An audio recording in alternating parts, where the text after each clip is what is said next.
Hey, Heath. Hey, Raph, how are you? I am awesome. How are you? Yep, I'm really good, thanks. Excited to have another conversation with you. Yeah, me too. So today we're going to talk about, should your knees go in a squat? And if they don't, does that mean you've got weak or underactive glutes? And or the end of the universe is imminent.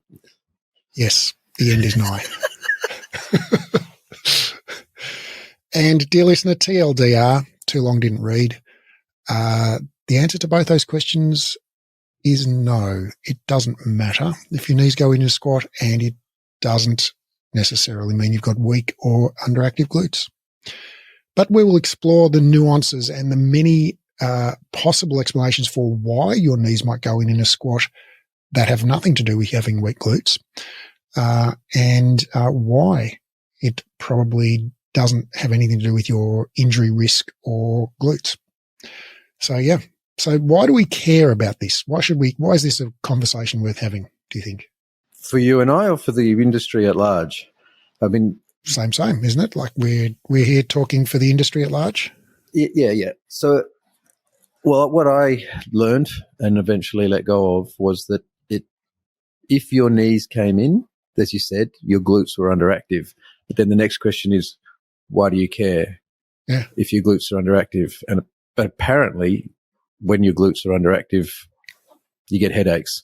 Like when your glutes are underactive, there's something just inherently bad about that, and that if they are more active, that will resolve things, and that them being more active will be demonstrated by your knees not going in over your toes. But you know, embedded in that is that it's more safe or less dangerous to have your knees come in, and also that it's a more efficient way to lift. That I guess you're more powerful if you don't let your knees come in, but they're not the same thing, right? Like, and that's one of the things that I'd like to unpack. And the other thing that I think we've got to touch on is, for you, when we talked off air before, you were talking about it as aesthetics, that the better looking movement, whatever the hell that means. Knees out. Knees out. We've decided that knees out's the better looking movement, is somehow inherently safer and more efficient. Yeah. But the other thing I want to make sure we spend some time on is that, there are efficient ways to generate force. Like a deadlift is a really efficient way for a human body to generate force, right? Because your joints are all in mid-range. You've got two hands holding the bar. You've got 2 feet on the floor. But that's not to say that that inefficient ways of moving load are inherently dangerous. No, that's true. And also, I think there are layers of assumption underneath that idea that are that I would disagree with in question. So the idea that there is one most efficient way of moving, if we're thinking about squats, is there a single best way to do squats? Should your knees be in a certain position, hips be in a certain position, feet be a certain distance apart, etc.? Is there a certain best technique? And the answer to that, if you think about it for about 15 seconds and realize that people have different length torsos relative to their femurs, different length femurs relative to their tibias, different depth and orientation of hip sockets, different alignment of femoral necks, we are not shaped the same.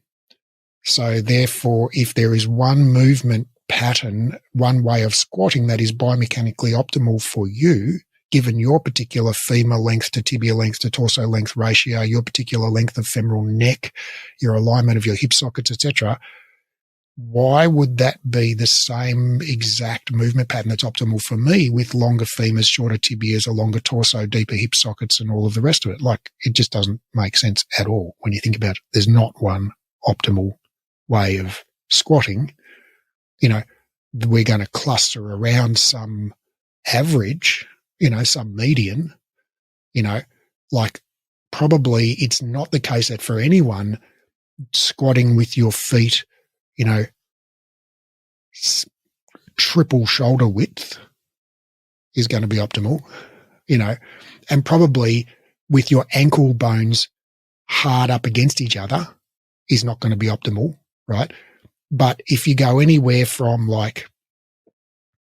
feet hip distance apart to feet double hip distance apart, there's going to be someone in the world for whom each of those distances is optimal, given their particular geometry and whatever, so there's going to be some range that is optimal. Anyway, so the notion of one single optimal technique that we can sort of impart upon everybody and go, oh, your knees are too far apart, or you're, whatever, knees are too close together, or you're leaning too far forwards, or you're not leaning forward far enough, or what, yes, there is an optimal technique for each person, but it's not the same optimal technique. And that's, well, all right. And then the optimal technique is assuming you want to lift as much load as possible. Like, is that the context there? Because optimal technique is going to vary with load. So the optimal technique for squatting body weight is probably not the same optimal technique for squatting, your maximum one repetition, strength. So say, I don't know, double your body weight in a barbell on your back, you'll use a different technique than squatting body weight. It's not the same thing, not the same skill. And we know this actually. There are. So this is one thing that the literature shows in a number of different movements. So there's some studies in squatting, and there's also some studies in bench press that I'm aware of that show that even in the same movement, so in a bench press or a squat, the activation and the force production, the force production of different muscles changes as you change the load. So for instance, in a bench press, when you do it at a lighter load, it is, I can't remember, I'm probably going to get this wrong, but it was something like the pecs are more, do most of the work, right, at a relatively light load. Whereas as you increase the load, the contribution of the deltoids increases. So the heavier it is, the more percentage of the force is produced by your deltoids, right? So in a light bench press, it's like, I'm going to get the numbers wrong, but let's just say it's like 50% pecs, 50% deltoids, right? Whereas in a heavy bench press that's very close to your maximum, it might be like 30% pecs and 70% deltoids, right? Again, numbers are probably wrong, but just the deltoids contribute relatively more as you increase the load, and it's the same in a squat. I'm going to pull up a study which. So I just wanted to. I know we're on the edge of a rabbit hole, looking down the hole, and we're not going to go too deep into it. But just on that idea, that as the total weight being moved increases, the percentage of load of force generation across different muscles changes. But Correct. So in that, when it's 50-50 delts and pecs, then it goes to 70-50. Obviously, those numbers, we're just making them up, delts and pecs. As the load increases, the actual amount of force being generated by the pecs would stay roughly the same, right? So it's like as the load increases, so it's more, and so the idea there might be that your system uses the most available, or the most optimized muscle for it first, and then as it needs more, it pulls in more team members, and they increase their contribution. Right, and we can think about that in a squat as well. There's a couple of studies, one from 2012 by Bryant et al., another one from Larson et al. More recently, that looked at squatting and measured the force production, so not the activation, but the force production of the quads and the glutes, and they measured it at different loads. So what they found was that basically at relatively low loads, what would you call a relatively low load, just for the listeners? Something like 50% of their 1 rep max. So this is a load where you could do like 30 plus reps. Like this is a relatively light load, So at relatively low loads, even at such a low load, the force production in the quads is maximal, right? So even at a relatively low load like that, your quads are producing as much force as they can produce. And then as you increase the load, the quads don't work harder because they're already working flat out. As you increase the load, what happens is the glutes start working harder, right? So the quads keep working flat out. And as you increase the load, you just get more and more and more and more contribution from the glutes until when you're doing like over 100% of your maximum, like when you're doing like they call it an eccentric overload. Overload. Yep. Yep. That's when where you can put the weight down, but you can't pick it up. Right. That's where your glute contribution is maximized.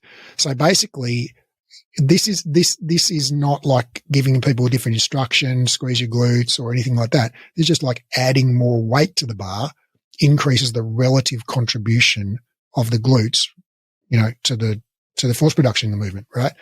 So we have this evidence in different exercises that says that muscle contribution to a movement is load specific, right? So it seems like from this literature that there is some kind. Yep. Sorry, go on. Well, I was just going to say there's some kind of efficiency, that is load dependent, right? So the skill of squatting body weight, right, is mainly quad dominant. Okay. And the skill of squatting really heavy is still working your quads really effectively.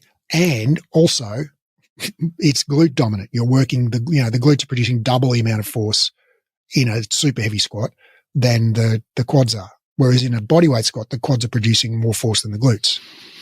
Right? Yeah.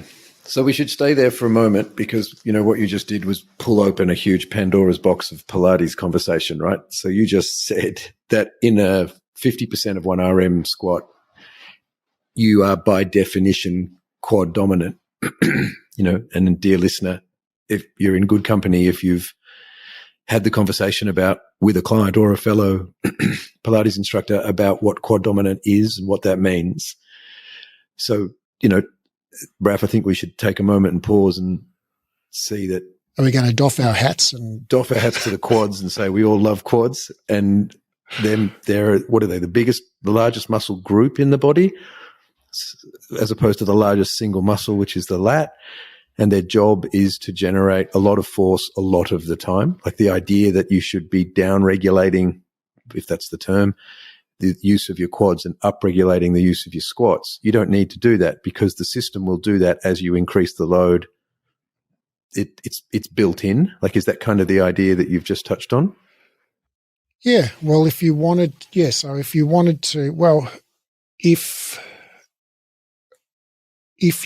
to, for whatever reason, maximize the load on the glutes and the work in the glutes, okay, one way that you could do that would be add more load to your squat.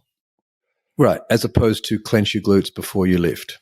Correct. So that would increase the activation of the glutes, but wouldn't necessarily increase any strengthening of the glutes because it wouldn't add more load to the glutes because you're not actually adding more load to the body, right? You're not picking up a heavier kettlebell or a heavier barbell or a heavier spring or whatever.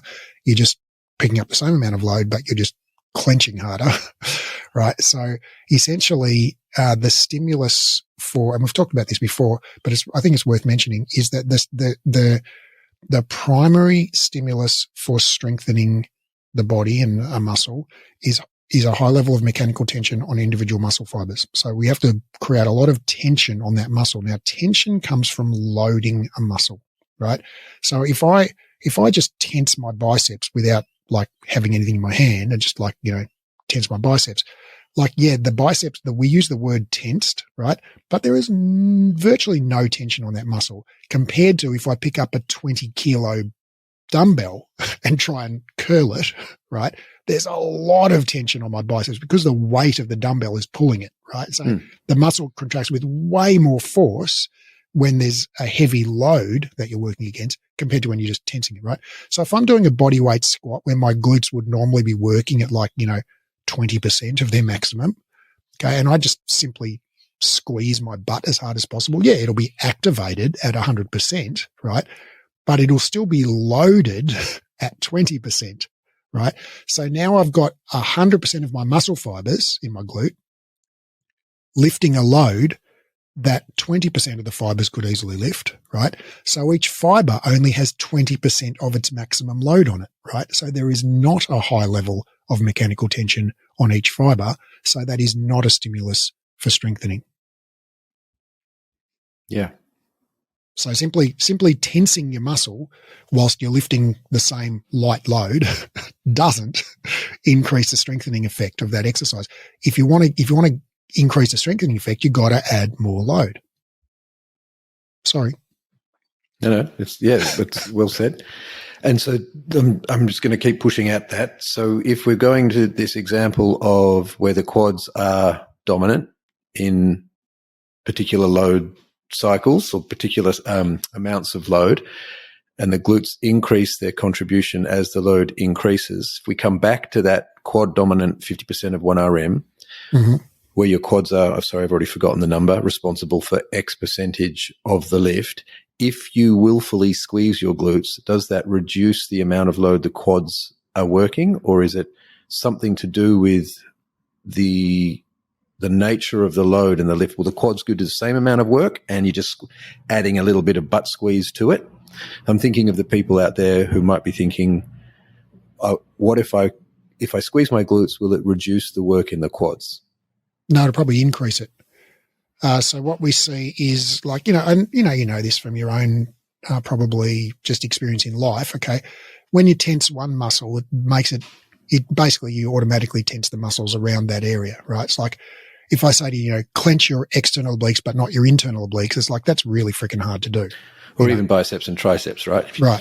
You can't do biceps, not triceps. Right. When you contract your biceps, if your arm doesn't immediately, like if your fist doesn't hit your shoulder when you do that, it's because you're co-contracting your triceps, right? That's why your elbow does. If you can contract your biceps without moving your arm, by definition, you're co-contracting the muscles on the opposite side of the joint as well, right?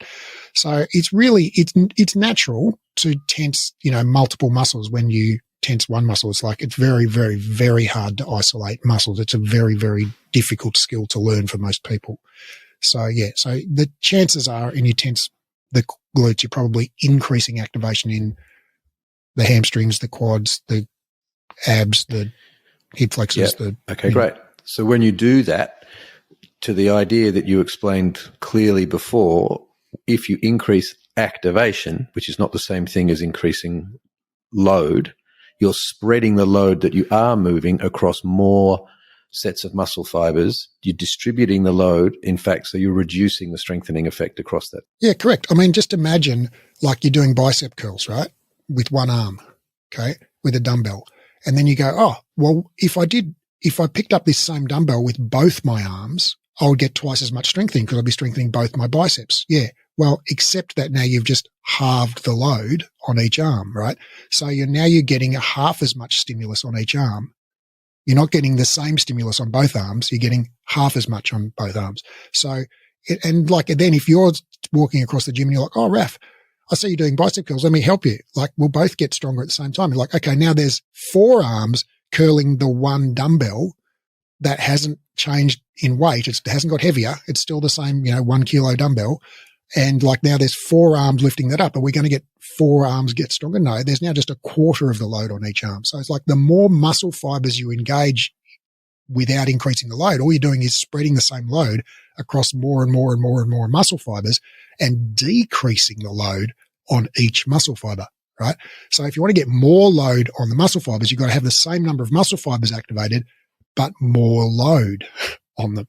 So you've got to get a bigger dumbbell. That's what, or a heavier spring or a heavier flex band or whatever, you've got to add more load.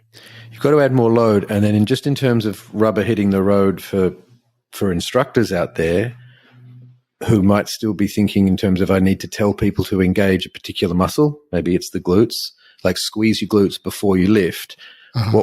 What you've just explained is that by using that cue, you're actually reducing the strengthening effect of the thing that you're doing, because you're spreading the load rather than letting the muscles take the tension that's available to them in that lift.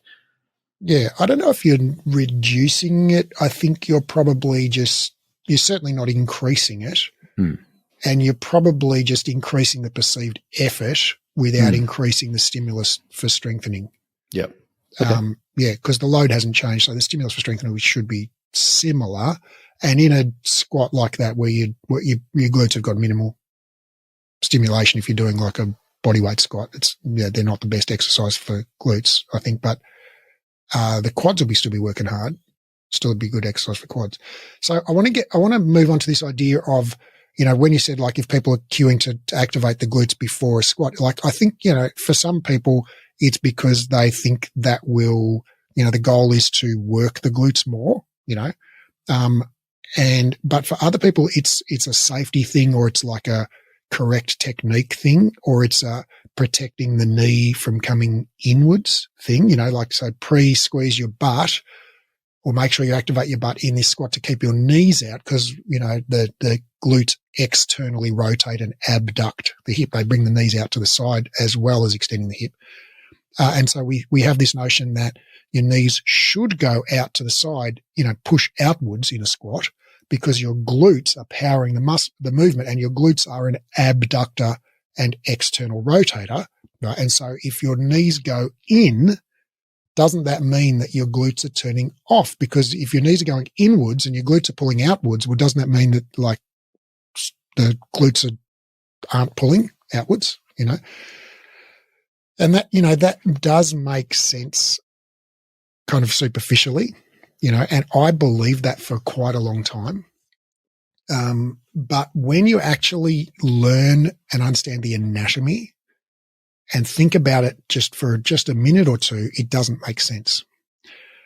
And also there's some science that says it's not the case. So the thing is though, all right, so if you're standing up out of a squat and your knees go inwards as you stand up, all right, but you keep standing up, right? You keep standing up. So you don't, like, as your knees go inwards, you don't fall back down again. Like you keep rising, right?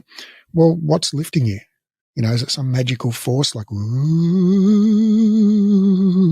the spirits are lifting? No, it's your quads and your glutes and your adductor Magnus, and probably a bit of calf and a bit of other stuff as well. But basically those three major muscles. And you might think even superficially, well, okay, but what if the glutes were totally turned off? Couldn't the quads do it by themselves? Yeah, they probably could lift you out of a bodyweight squat if your quads are reasonably strong. They probably could lift you out of a bodyweight squat without your glutes doing pretty much of anything. But if you just go and, jump on YouTube and type in, world champion powerlifter squat or something like that, or there's one which I'll link to in the show notes, Leah Bavoli. She is freaking awesome. She's a female lifter in the 65 kilo class, I think. So she weighs under 65 kilo. There's a brilliant video of her squatting 200 kilos. And if you've ever stood under a barbell, right, that is just an inconceivable amount of weight. It's just like, that is more than triple body weight. It's just a back squat. It's just crazy. It's just a crazy amount of weight. Now, so when she squats, her knees go in in quite a marked fashion, right? Now, when Leah Bavoli is, winning the world powerlifting championships, squatting more than triple her body weight, okay, and her knees go in a squat, is that because her glutes turned off? I don't think so. Could she lift that weight without her glutes? Right. No. I don't think so. It's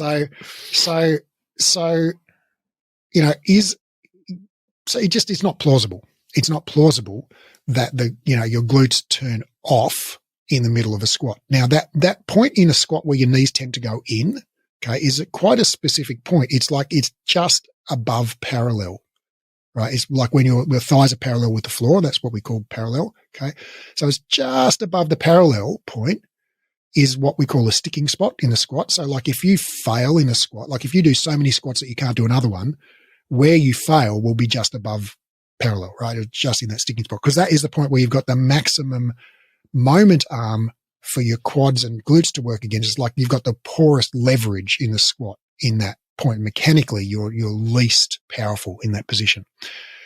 So if you were to squat like a quarter squat, like start with your legs straight and squat down like just a quarter of the distance to the floor, you could squat like 4 times the amount that you could squat if you went below parallel, right? Because the sticking spot is just, you've got a lot more leverage.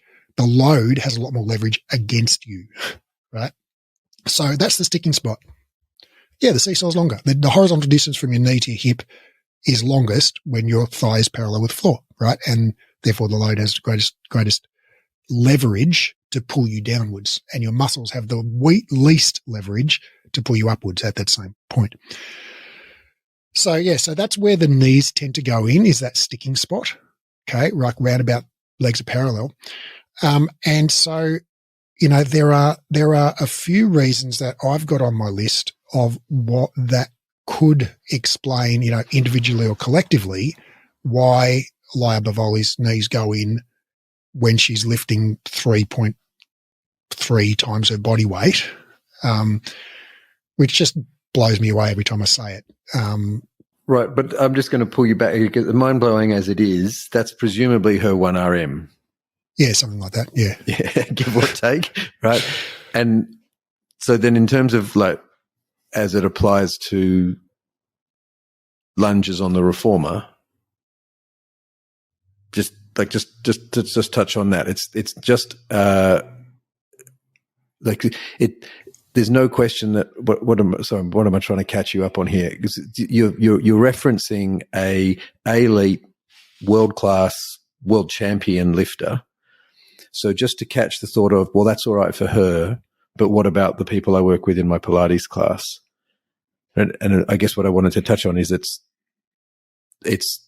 is an extremely heavy load for that elite lifter, but the reason she got there is she trained over time. She's not just a freak of nature. She's probably genetically gifted as well, but she's also trained consistently over a long period of time. And she's managed the load that she's putting into her system.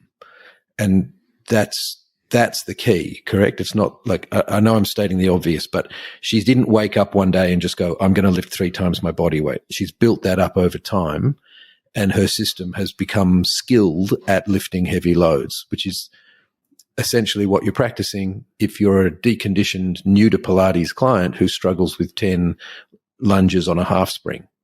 You're still doing the same thing. You're practicing the skill of being strong, starting where you are. Right. And it is a skill. And as you get stronger, there are physiological changes that happen inside your body. Your muscles get bigger. You get more cross-link proteins between your adjacent muscle fibers. Your tendons get thicker and stiffer. Like there are physiological changes in your body that contribute to increasing strength. And a very significant contributor to increased strength is increased skill. So, if you've never done a barbell squat, you might be thinking like, oh, barbell squats are not very skillful. Yeah, they're really fucking skillful. Like it's a very difficult skill to balance a 200 kilo barbell on your shoulders, where all of the weight in the barbell is in the ends of the barbell. And it is at the end of a very long chain of levers in your body on your shoulders, where your feet are the only contact point with the ground. Like it is a very challenging motor skill to do a heavy barbell squat. And so what you learn as you get more skillful, and as Laia Bavoli practiced over the years and decades as she got more skillful, is her premotor cortex, the part of her brain, the non-conscious part of her brain that organizes her movement, learned the precise, sequence of muscle firing and optimal joint angles and stuff for her to produce the most leverage and the most force throughout that movement, right? So every part of what she does in that movement, like for her to do that and be the strongest person in the world at 65 kilos and lift triple and a half or triple and a third of her body weight, in order for her to do that, she has to lift incredibly efficiently. And by efficiently, what I mean is producing more output for the same amount of input, right? So given that her muscle can produce X amount of force when it contracts, okay, if she can optimize the precise timing of when that muscle contracts and the precise joint angle at which she, positions herself and stuff, she can get more movement on the bar for the same amount of muscle force production, right? And that is why, elite athletes in any sport that involves strength and power, look so kind of graceful and effortless and whatever. It's because they are in fact doing the most efficient possible version of that movement for their particular body geometry and their particular segment lengths and muscle fiber composition and whatever.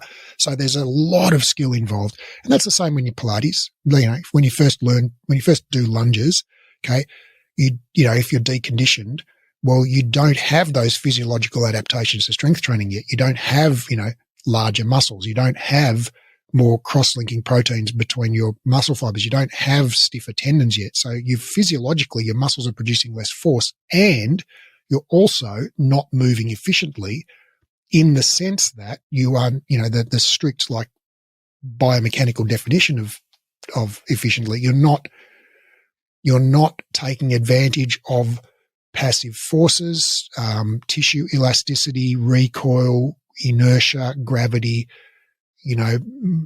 optimizing your lever lengths. You're not doing all of those things because you don't yet have the skill of doing those things. And so as you get stronger, part of what happens is you get bigger muscles, you get more cross-linking proteins, and you get stiffer tendons. And another part of it, and you get better neural activation of those muscles. Another part of it is you learn how to organize your body in a more efficient way. Now, I want to be clear, there is not one more efficient way. Like everyone has a slightly different, most efficient way.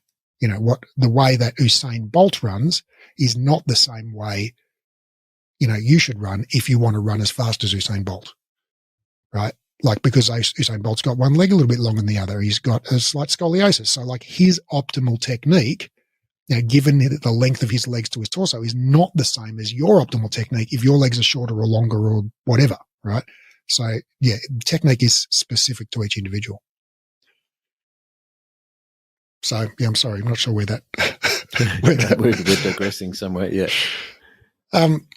So there's this notion that we when the knees go in the squat, that is because your glutes are failing to activate or they're not strong enough. And, I think just a moment's thought about, watching elite powerlifters do that. It's like, well, you couldn't lift triple your body weight with your glutes turned off. I'm sorry, that's inconceivable to me. It's just not possible. And also the notion that if Lia is the strongest woman in the world in her weight class, surely her glutes can't be weak. It's just not, it just doesn't make sense, right? To say like, oh, her glutes are underactive. It's like, really? So what I think what that does is like, okay, well in Pilates, we're not lifting 1 RM like you say, but what that does is it shows us like at the extreme end of the spectrum, okay, when you're lifting a massive load, your knees can go in, and it's like basically it's inconceivable that your glutes aren't working at that point, right? So that's one thing. It's proof that your knees can go in and your glutes be working, right? And it's like you said, to get to that level, you have to practice for years and years and years and years and years and years and years. She must have done like tens of thousands of repetitions of squats, right? With really heavy loads, and her knees going in. And guess what? Her knees are fine, right? So you can squat triple your body weight, okay, with your knees going in without hurting yourself. And you can do that every day for 10 years and still not hurt yourself, right? So because you don't get to do that without doing it every day for 10 years. Like you don't just, like you say, put a barbell on your back and squat triple your body weight. You start out squatting, 5 kilos and then you gradually build it up over a decade or more until you can do 200 kilos. And so you only earn that by just doing it a bazillion times. And if you've done a bazillion times with your knees coming in and your knees are still fine, you're still able to squat more than anyone else in the whole wide world, well, your knees are just fine, thanks. Yeah. So I think it's proof, even though it's, that's not what we're doing in Pilates, but I think it's like, okay, well, that's like 10 times the load we're using in Pilates, and her knees are fine and her glutes are fine. So, yeah. So let's talk about some other muscles, which certainly this was an idea that knocked my socks off when I first learned it, that from the bottom of the squat, it's not your glutes that are the main force generator. Yeah. Well, what is it then? Drum roll, please. So it's the adductor magnus from memory. Let's see if I can add a drum roll in there. How was that? It's close. It was drums. All right, so it's adductor magnus. Yeah, so we're at the bottom of the squat, right down the bottom, and I know we've got lots of slides, and we talk about this a great deal in the anatomy courses and the diploma. That again, with elite lifters, we see this. Being a sardonic here, faulty movement pattern where the knees are in as they initiate from the depth of the squat. So can you talk about adductor magnus and as it relates to force generation from the bottom of a squat? Because I think that's really powerful for Pilates instructors, especially. Interestingly, I think one thing I want to flag is a lot of conversations I've had with students and elsewhere, Pilates people, is we tend to get very like front and back centric. Like we don't think in 3 dimensions about compound movements. It's like it's all quads, glutes, hip flexors. So, but the adductor magnus, as the name suggests, a huge muscle. And so, yeah, I think it's behooves us as an industry to consider the full circumference of the thigh in terms of this. Yeah. So, well, I think the reason for that is for that idea of like, thinking just about the front and back is like we're all taught when we were a kid is like, okay, the hip extensors are on the back of the body and hip flexors are on the front of the body, right? And so if you're a muscle and you're on the back of the body, you're a hip extensor. And if you're a muscle on the front of the body, you're a hip flexor. But in reality, like things don't break down into these sort of neat sort of categories the way that we like to kind of categorize them. It's like, well, all of the abductors are also, except for gluteus minimus, all of the abductors are also either flexors or extensors or a bit of both in the case of gluteus medius. And all of the adductors, actually their role in hip flexion or extension changes depending on the position of the hip.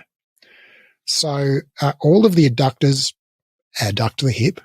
You've got your gracilis and your pectineus and your adductor brevis and adductor longus and adductor magnus and, all of them adduct. Many of them externally rotate. And, many of us know that already. But the thing is, what I think a lot of people don't know is that as you flex your hip, like when you go sort of beyond 90 degrees of hip flexion, the more you flex your hip, the more the adductor magnus in particular has a very powerful moment to produce hip extension.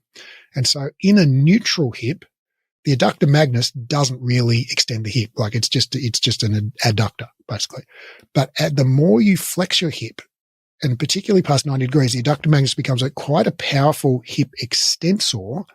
So when you're at the bottom of a squat, if your hip is flexed like more than 90 degrees, your adductor magnus is probably the most powerful hip extensor, more powerful than glutes in that particular position.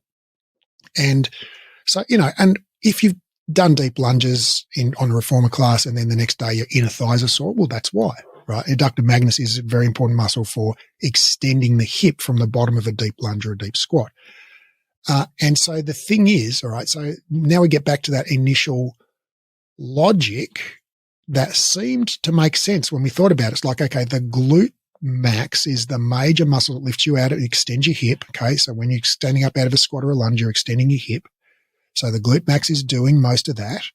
And the glute max is an abductor and an external rotator. So it pulls your knee out, right? So if your knee's going in, that must be because glute max is turning off or it's weak, right?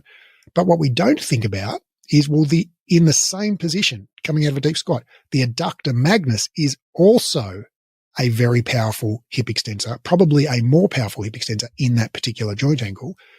And it is working really freaking hard as you stand up out of a squat, and it is adducting the leg, right? So what if your knees came in not because your glutes were weak, but because your adductor magnus is the main prime mover of the hip in that joint angle, and it's just pulling your leg in, doing its job? Like what if that was what was happening? Wouldn't that be cool? Yeah, wouldn't that be cool? Yeah.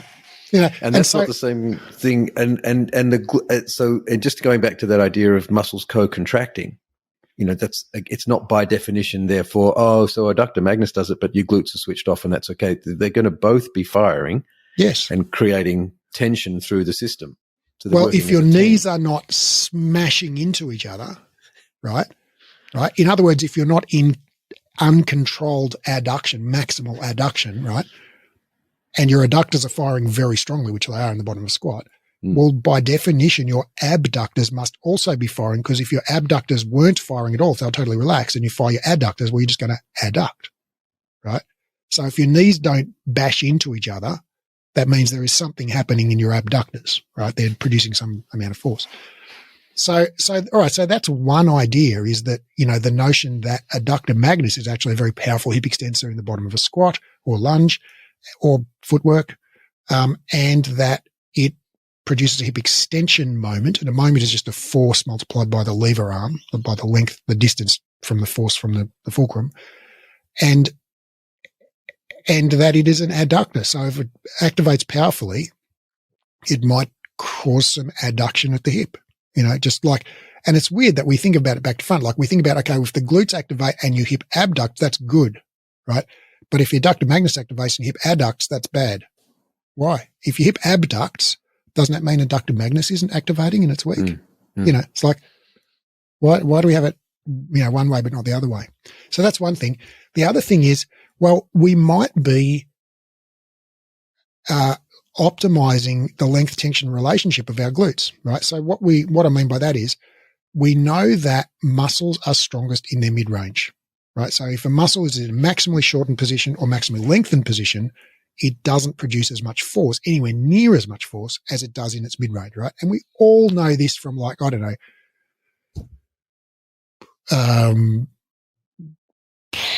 if you do like a teaser, okay, when you lift both legs right, or let's say not teaser, even better, hip twist with arms stretched, right? So you're sitting on the mat, hands are behind you on the mat, shoulder distance apart or a bit wider, legs are straight, and you lift your legs up as high as you can, right?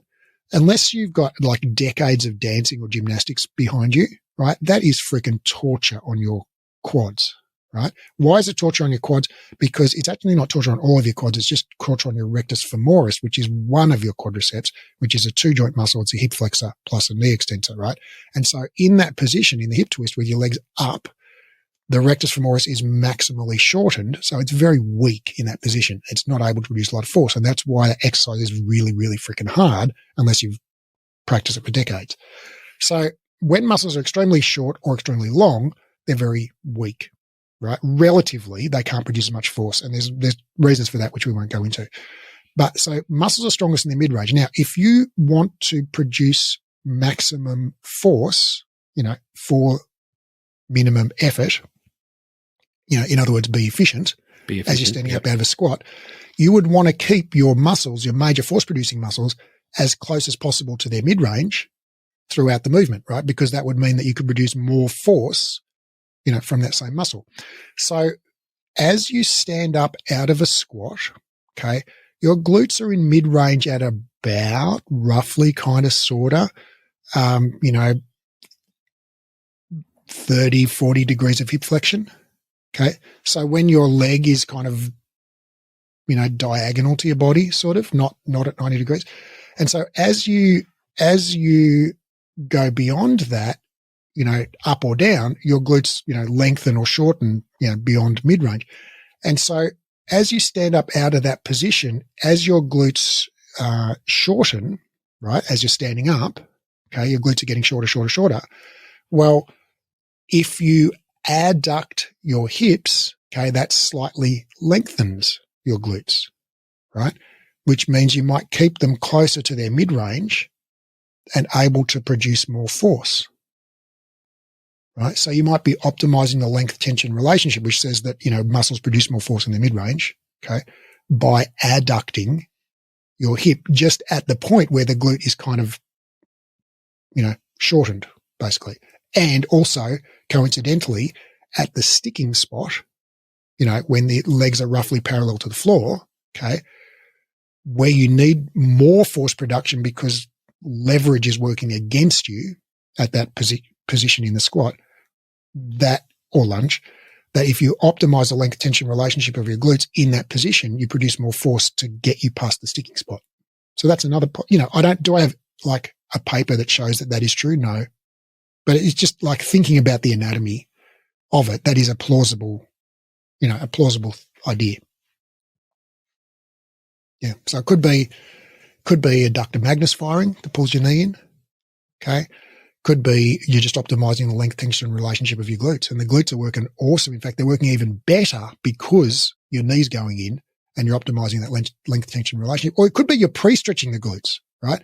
So just say, if you want to throw, if I said to you, like throw something, right, that you would automatically draw your arm back before you would throw it, right? Or if I said, jump as high as you can, right, you would automatically squat down a little bit before you jumped up, right?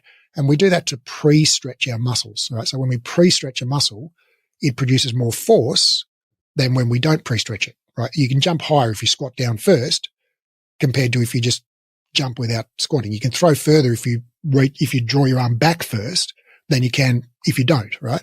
So when we pre-stretch a muscle just for a moment before we exert it, before we contract it, we produce more force. So just before the sticking spot, if your knees go in and you pre-stretch the glutes, then bam, they can produce more force and explode through that sticking spot. Again, don't have evidence to say that that's true, but just it's plausible based on the, based on our understanding of biomechanics and muscle physiology. I mean, that one's so inherent to movement that it's absurd to think of it any other way. Like, throw this tennis ball at me, but don't pull your arm back. Right. Jump up in the air, but don't bend down first. Right. Yeah. Yeah. So, I mean, there's so many, have we got time for any more reasons? Well, we've got time. I suppose just to, like what we've said is, well, hopefully what we've illustrated is that there's a multitude of reasons not to worry about whether your knees come in at the bottom of a squat. But we don't know exactly. You just said there's a bunch of possibilities there, and there's some evidence that we can refer to. But the takeaway is for the last hour or so, we've been talking about reasons why 48 minutes. You don't need to worry if someone's knees move in anywhere in their squat pattern or lunge pattern. Yeah, I don't know if we've established that beyond a reasonable doubt yet. I think we can look at Laia Bavoli and go, okay, well, if she can do it in lifting triple body weight, it's probably fine for me on a reformer on a half spring. Mm-hmm. Okay, and that's just kind of like a common sense, approach. It's like, okay, yeah, it's probably pretty safe, but I don't think we've established beyond a doubt that it's like totally safe in any position for anyone. And I think that these what I do hope that people, if you're listening to this, take away from the conversation so far is that the assumption that if your knees go in, it's because your glutes aren't doing their thing, that is not an obvious conclusion, right? There's lots of other potential reasons that are not that have nothing to do with having weak or underactive glutes, why your knees might go in a squat. And, just assuming that because your knees went in, your glutes aren't doing their thing, that's probably not a high percentage assumption. Can I just hit a couple more of those reasons why your glutes might go in, and then I want to talk about the why we know it's safe for your knees to go in. Sure, great. All right. So the next reason I've got on my list of why your knees might go in a squat that has nothing to do with having weak glutes is because you might be storing elastic energy in your iliotibial band. Your IT band is a tough sheet of connective tissue, or a band of connective tissue is probably a better word for it, that joins your pelvis and your knee, basically. Your glutes insert into it. Your TFL inserts into it. It also inserts into the femur full length. It inserts into the patella, into the fibula. Like it basically inserts everywhere. And it sounds pretty interesting, Raph. Do you reckon you could do a 90-minute lecture on that? I do a 90-minute lecture on it in the diploma. All about the IT band. In fact, we can't even cover it all in 90 minutes. No, There's so much to really know. Cramped lecture. Yeah, so much to know about the IT band. I have to say, I think as it's in terms of feedback from students within the diploma, that lecture is the one that it's got to be top 3 for transformational pieces of content that people are most blown away by. That in that, like a top 3 changes their paradigm, changes their universe. But they come out and so I still love listening to that lecture. What are the big bullet points, do you think, for people? Well, you pretty much just ran through them. Like just the fact that it's connected the full length of the thigh, of the femur, its various insertions and origins, the fact that the glutes and the TFL, it's the common, actually, if we had to say it in one sentence, it would probably be that the ITB is the common tendon of the glutes and the TFL. Yeah, I love that idea. And we think about, say the biceps muscle in your arm as a muscle, right? It has, but we call it biceps. Bi means 2, seps means head, so it's a 2-headed muscle. And the reason we call it biceps or 2 heads is because it's got a single common tendon which inserts into your radius in below the elbow. Then it has 2 sets of muscle fibers that are distinct from each other. They're in separate fascial sheaths. And then each of those sets of muscle fibers, each of the heads, has its own tendon at the proximal end, like at the shoulder end, and one of the tendons inserts into the coracoid process of the scapula, and one of the tendons inserts into the supraglenoid tubercle above the shoulder joint, right? So you've got 2 distinct sets of fibers with their own tendons on the shoulder, and then they coalesce into a single tendon below the elbow, and that's the biceps muscle, right? But we call it the biceps muscle, not like the long head of biceps and then this other muscle called the short head of biceps, right? But then we've got the TFL and the gluteus maximus, right? And they both insert into the iliotibial tract. And in fact, over 80% of the fibers of gluteus maximus insert into the IT band. Like the vast majority of gluteus maximus inserts into the IT band. Only about 20% of the fibers insert directly into the femur. So, and 100% of the fibers of the TFL insert into the IT band, right? So, and now the IT band then inserts down below the knee, okay, into the tibia and fibula. And so in a very real way, the TFL and the gluteus maximus are a single 2-headed muscle, right? With a single common tendon that inserts below the knee and 2 tendons that insert at the hip, right? Or at the pelvis. And so, yeah, but we never think of glute max and TFL as like the same muscle. As your hip biceps. Right. The biceps of the hip. So we never think of that, but it's like, well, how is it different? Anyway, so we digress. Again, yeah, we do.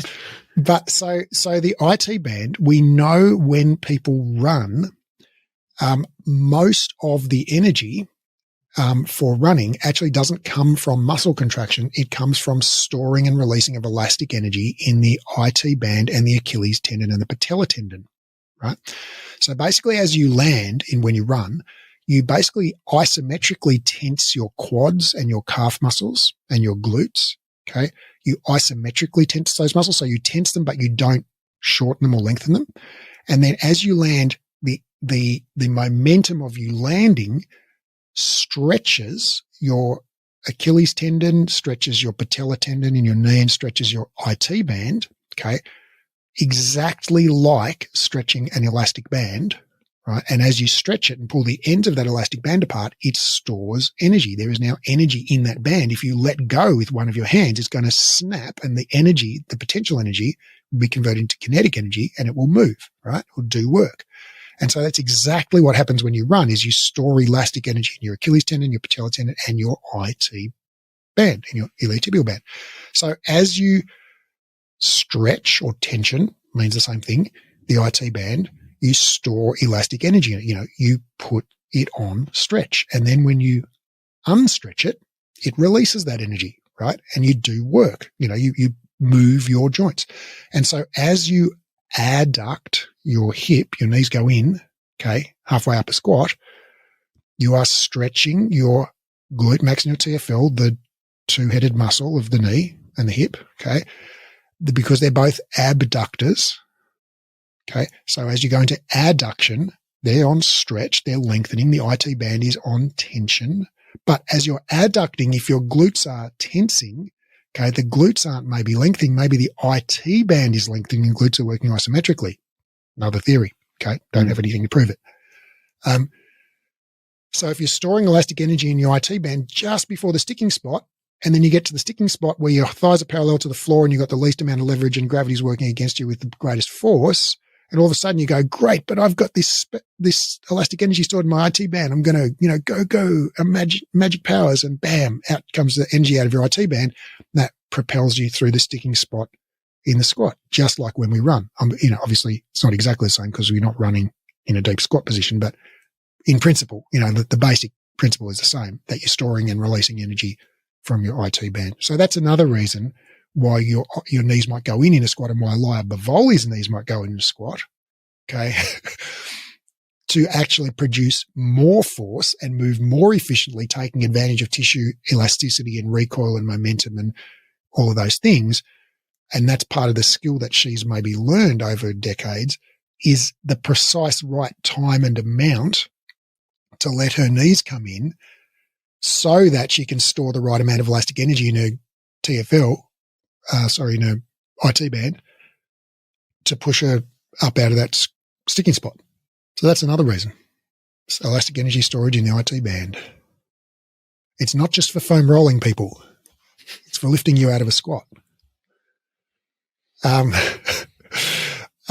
There's one more reason. Can we go one more reason, or do you think we've laid it on thick enough already? No, let's go one more. So the final reason is to do with the horizontal distance between your knee and your hip, right? So we all know, and I've been talking about moment arm, right? And maybe that sounds like sciencey and complicated, but it really is such a simple concept, right? If you hold a weight in your hand, right? Hold a 5 kilo dumbbell in your hand in your mind's eye, right? Hold it right up by your shoulder, like hold that weight so it's touching your torso, right? Now reach your arm out horizontally in front of you with that weight in your hand. What happened? It got heavier, right? It weighs more. It exerts more force on your shoulder and your torso and whatever when your arm is out straight in front of you than it does when your hand is by your torso, when the weight is by your torso, right? What happened? The dumbbell didn't get heavier. It still weighs 5 kilos when it's out at the arm's length, right? Gravity didn't change, okay? What changed was the horizontal distance between the fulcrum, your shoulder, and the weight, right? So the greater the horizontal distance between the load and the fulcrum, the more leverage that load has, right? And we use the term moment arm to express that. And moment arm just means the weight multiplied by the distance. That's all it means, right? So if that weight is twice as far away, it weighs twice as much in effect, right? At your shoulder joint, right? And so if you, when you're in a squat or a lunge and your thigh is horizontal, okay, your thigh is parallel to the floor, there is the greatest horizontal distance between your knee and your hip, right? When you're standing with your legs straight, there is no horizontal distance between your knee and your hip. Like your knee and your hip are stacked, right? Neither one is in front or behind the other, right? But as you go down into a squat, when your thigh is parallel to the floor, your knee and your hip are as far apart horizontally as they're ever going to get, right? And so that means that there is it's like you're now holding the dumbbell out at arm's length, right? Except you're holding it at thigh's length, right? So your quads are now working against a much longer lever arm, right? Your glutes are working against a much longer lever arm. This is the least mechanically advantaged position for both of those muscles, right? So just imagine you're a person who has longer femurs relative to your torso, right? You're a tall person, right? Well, you've got even more mechanical disadvantage there, right? Because you've got even longer femurs, you've got a longer lever arm, therefore your quads are producing even less force relative to the lever arm, and same as your glutes, right? Now, if you stand with your, if you go into a deep squat, so your thighs are parallel to the floor, and then you adduct your hips so your knees come towards each other, okay? When viewed from the side, that makes your femurs get shorter. Your knees thighs just got shorter. Yeah. Your thighs just got shorter. Your knees are now horizontally closer to your hips, right? Less moment arm, right? You're now holding the weight, not at arm's length, but you've bent your elbow halfway in. It's now easier, right? So if we go through that sticking spot where we have the least mechanical advantage, right? We've got the longest seesaw to pull against. Or if we just shorten the seesaw a bit, we can move through that spot, right? So it might be a really clever strategy to minimize the moment arm that your quads and glutes are working against as you come through that hard part of the squat. Yeah. So if you're if the length of your femur, when it's at its longest, you have the least access to the muscles, it would seem to be a good movement strategy if you could find a way to make the femur shorter at that moment. You would apply it. Ideally, we'd have like telescoping femurs. Yeah. Because sometimes you want them long. Like when you're standing in the back of the concert and you want to see other people's heads in front of you. Yeah. Or when you go on that blind date and you're a man, you want to be tall. I don't think women generally care how tall they are as much as men do. I think for men, height is a thing, don't you think?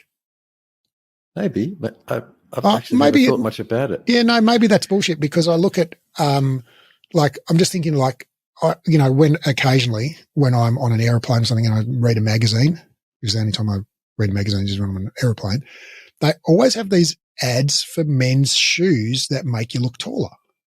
Do they? Yeah. There's these invisible shoes that don't even have like high heels, but they've got they're built up inside the shoe, like an inch to make you taller. Anyway, we digress. Right. But then I'm thinking but then what about high heels? Duh, women wear high heels way more than men do. So maybe it's a thing for everyone. Yeah. Anyway, any sociologists out there who know the answer to that, please let us know. Get in touch and let me know.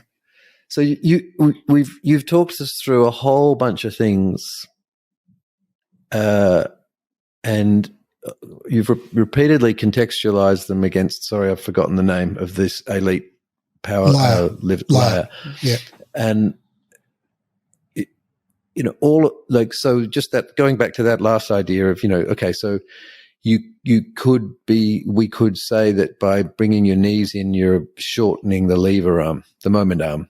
Yeah.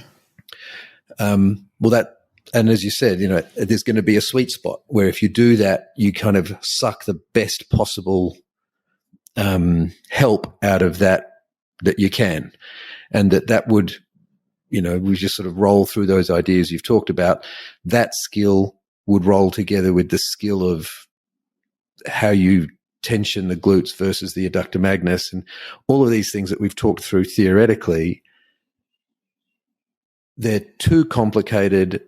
They're too multifactorial. They're all happening at the same time while you're trying to move weight. They're not things that someone like Leia would be thinking about. They've just evolved by practice over the thousands of repetitions that they become skills that she probably doesn't even know she has. Probably no one ever cued her to think about knees coming in to shorten the lever. It's just they've evolved by her system solving the problem of moving load.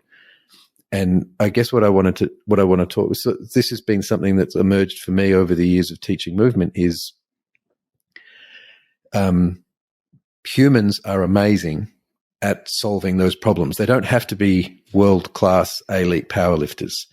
You just give them time and space and a load that's appropriate, and encouragement, and they will find their efficient movement in that place. And if we just step back from this position of there being a correct way of doing things that we're supposed to know, that we somehow download on that body in front of us, and if we just create an environment where they can do load that's challenging but doable, so they pull up okay and they come back for the next session, and they repeat that over time, they will find and develop their own skill in that movement and become more efficient. And you don't actually have to explain any of these things to them, which took me so long to accept that. But the more I do it with clients, the more wonderful I find the experience of teaching. But the paradox is the less that I do as an instructor.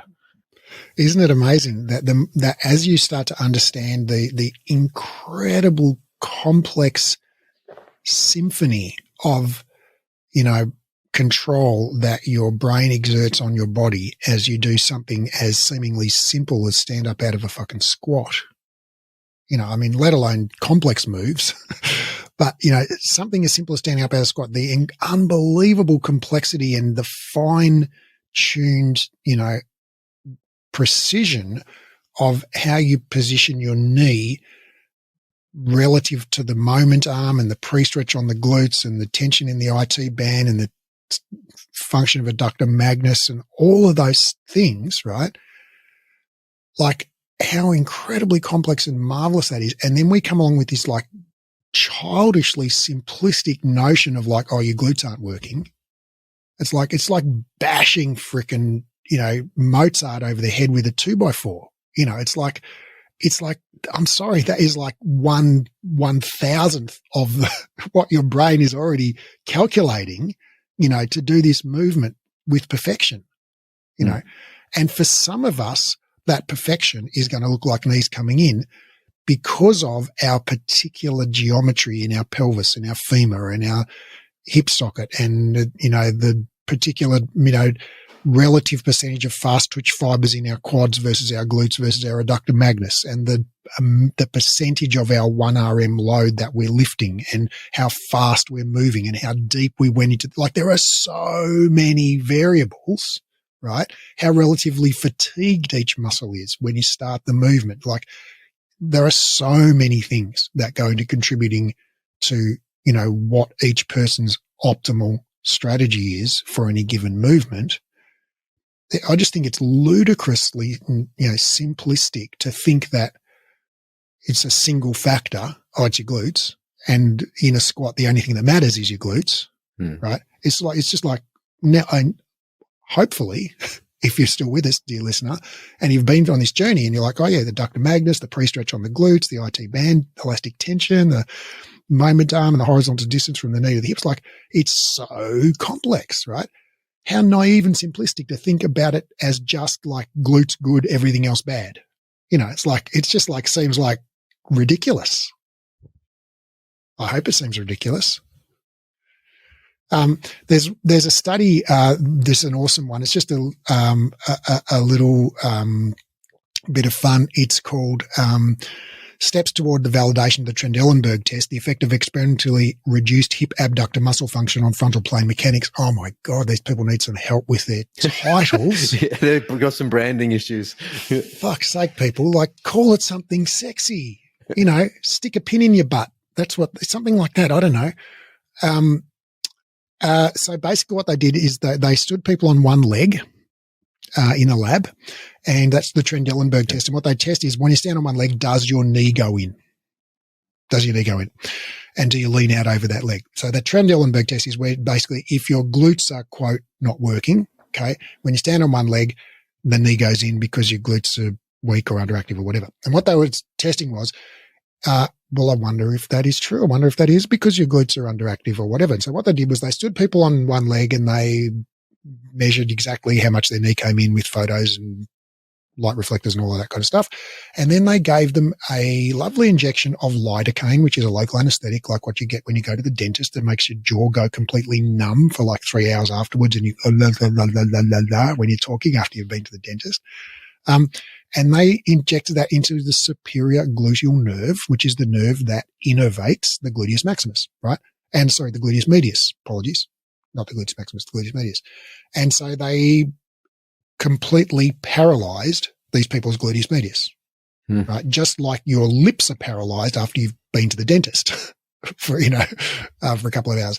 And so they injected lidocaine into these people's gluteus medius, into the superior gluteal nerve. Then they retested their Trendelenburg test, right? And what they wanted to find was, now that we've completely paralyzed the gluteus medius, which is the major hip abductor, right? Do we see the knee go in more? And guess what they found? I'm guessing they didn't. They didn't. No, they didn't. No difference, right? No difference. So if you're literally paralyzed in the gluteus medius, right, it doesn't affect how much your knee goes in. So it's like, well, does your knee going in mean you've got weak glutes then? It's like, it's just not the same thing, right? It's not caused by that. So that's one thing. And then the last thing I just want to touch on is the injury, the concern that people have about, knees going in is dangerous for your knee. And for many years, we did think that there was a increased risk for anterior cruciate ligament injury, okay, when people did like what's called a drop jump. So basically you stand on a box or a step and then you jump down onto the floor, and you can either land on a single leg, or single leg depth jump, they call it, or you can land on both legs, right? And so what we thought for the last multiple years was that when you did that drop jump, a single leg drop jump, if you land on one leg, if your knee goes inwards a lot in that test, we did think that was predictive of future ACL, anterior cruciate ligament injury in the knee, right? So there was a correlation between that, but it was never a really strong correlation. And there was always a lot of overlap between people like whose knees went in a little bit or a medium amount and they never got injured, and then people whose knees didn't go in at all and they did get injured. But then it was always just a little bit skewed towards people whose knees went in more, seems to be injured. But there was a systematic review that came out in 2020, called Do Knee Abduction Kinematics and Kinetics Predict Future Anterior Cruciate Ligament Injury Risk? A Systematic Review and Meta-Analysis of Prospective Studies. Again, I'd like to volunteer to offer some help with these people's titling of their papers. I think they could get a lot more page views if they used a sexier title. But anyway, knee abduction kinematics and kinetics. So kinematics and kinetics are just like the forces and the movement, so the forces on the joint and the actual movement of the joint. Do they predict future anterior cruciate ligament injury risk? So of course, when they talk about knee abduction, that also involves adduction, because the more abduction you have, the less adduction you have, right? So it's kind of like we're measuring the same thing, but just from opposite ends of the measuring tape. Yep.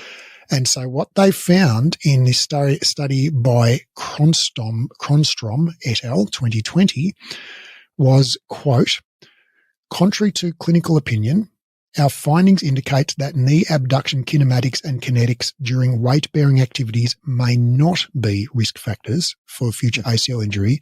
Knee abduction of greater magnitude, blah, blah, blah, blah, blah. Right. So basically they said, well, we didn't study this and we didn't study that, but everything that we did study, we found no correlation between knee kinetics and kinematics in adduction, and future ACL injury risk.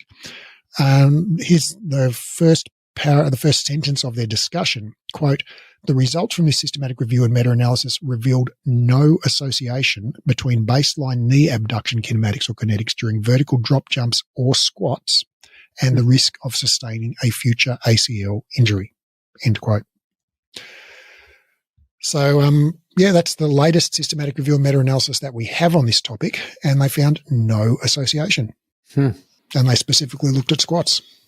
So just to think that through a little bit, we do know that the position of greatest vulnerability of the ACL involves abduction. It does involve adduction of the hip. Adduction. Oh, sorry. No, you're correct. Abduction of the hip, internal rotation of the hip, external rotation of the knee, and kind of knee valgus. So it's that knee valgus position. That is the common thing that we think, yeah. All right. So just think through out loud for us what, in terms of what does injure an ACL. It's a position that does involve the knee seemingly being in relative to the line of the hip to ankle. Right? So yes. The knees, yeah.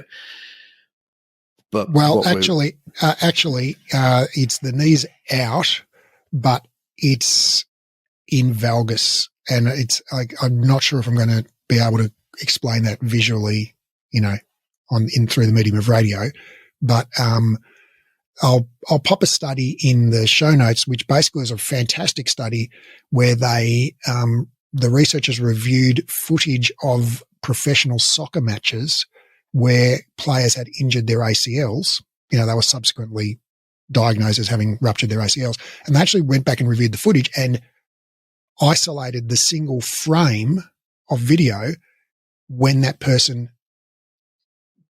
sustained that injury. So they've got like 273 or something photos of people in the moment of sustaining an ACL injury, and they're basically all in exactly the same position. So if you're interested, like what's the position where you want to injure your ACL, like go look at these photos, and then if you want to injure your ACL, do that. I'm just joking. Don't do that. This is not medical advice. Okay, great. So then, the 2-second takeaway from that is that the position of vulnerability for the ACL, which is also under ballistic force, like it's just standing in the position, but you're in the moment trying to change direction rapidly. That is nothing like doing a squat where your knee comes in.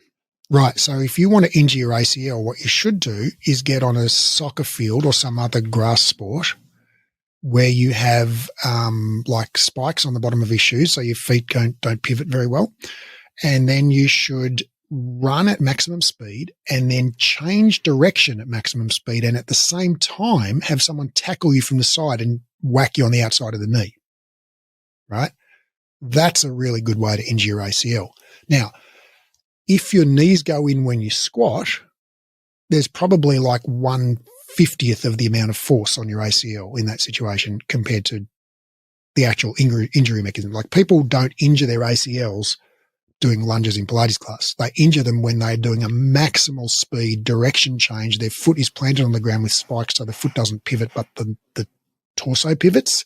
So then the knee rotates and goes into like actually the hip is in abduction, but the knee is in valgus, and the knee is externally rotated, and the knee is about 80 to 90% straight. It's only a little bit bent. When most people's knees go into adduction in a squat, it's like down in the bottom of part of the squat, right? The ACL's got very little tension on it in that position. The ACL position of maximum tension on the anterior cruciate ligament is when the knee is almost straight. So it's like, the whole thing kind of causally I was with that literature. I was, following the literature that said, avoid adduction in a drop jump, or that correlates with injury risk. So I followed that, and I was like teaching people to push their knees out and all the rest of it. But it turns out that that's not necessarily, the most important thing in preventing ACL injuries. Yeah. So there you go. So there are many reasons why your knees might go inwards in a squat, which have nothing to do with whether your glutes are weak or underactive. And I just want to say, like, these words underactive and overactive, like those sort of, I don't know, is that an adverb or whatever? It's like the under and the over part. It's like compared to what? Compared to what? Right? Yeah. Like where you say the same with overpronation, right? Or what it's like compared to what? Do we have a gold standard that says here's the quote optimal amount of this thing, pronation or adduction or whatever? It's like, well, compared to what gold standard that is well established and we know is optimal for all people? It's like, and the answer is, dear listener, compared to no gold standard, because we don't have one. There is no such thing as the widely agreed optimal amount of pronation or hip abduction or whatever. And it's not based, there is nothing based on any scientific consensus on that. So the whole notion of like over or under is like highly just subjective, and it's a value judgment. It's not it's not an objective fact about the universe. It's just us, like trying to make something sound bad or good, you know? So anyway, sorry, got carried away there. So there are a plethora of reasons why your knees might go in a squat. They have nothing to do with whether your glutes are active or underactive or overactive or weak or strong or whatever. And they might include optimizing the length tension relationship of the glutes, might include storing elastic energy in the IT band. It might include just your adductor Magnus doing its thing. It might include decreasing the moment arm that your quads and glutes have to work against to come out of the sticking spot in the squat. There are other reasons that we didn't go into to do with relative femur length to torso length. So you might be able to optimize your torso lean and minimize the moment arm for the torso there as well by shortening the lever in your femur. But basically, suffice it to say, it's incredibly, fantastically, marvelously complex symphony of movement instructions that your motor cortex is sending to your body. And the notion that it's like we should just like squeeze the glutes and all will be well with the world is like just, ridiculously, naively simplistic, I think. And we need to let go of that and understand that, yes, there is incredible skill involved in any human movement. Over time, we build this skill, and humans are learning machines, like you said, Heath. And that when just simply left to our own devices, we can't help but get better at doing things. Like if you just do it a lot, you will get better at it. You can't not. Like it's not possible. There's studies I've looked at factory workers doing like extremely simple tasks like, lifting a box and putting it on a production line or whatever, who've been working in the factory for 20 plus years. They are still getting more skillful at that movement. It's just humans are just learning machines. And if you just do a movement often enough, you will get better at it. And better means more efficient, like getting more output for the same amount of effort, So humans are great. We're unbelievably clever. You don't need to consciously control or instruct people. And the notion that there's one ideal way that everyone should move is crazy. And by the way, dear listener, also, I just don't want to give you the impression that we're saying that everyone's knees should go in a squat. That's not what we're saying, because that would be just like running from one side of the boat to the other, right? It's like we're not saying there's one right way. We're saying depending on your relative femur length and hip joint socket depth and femoral neck angle and muscle fiber composition and muscle insertion distance from the joint fulcrum and blah, blah, blah, all of these other things, there's going to be some optimal alignment and technique for you, but I don't know what the fuck it is, and no one else does either. And the only person that can know what that is your premotor cortex. After you do 10,000 plus reps of that movement, you'll get really fucking good at it, and you'll notice that you do it a certain way, and that is your optimal movement pattern, dear listener. Mic drop. Yeah, good talk. Thanks, Raph.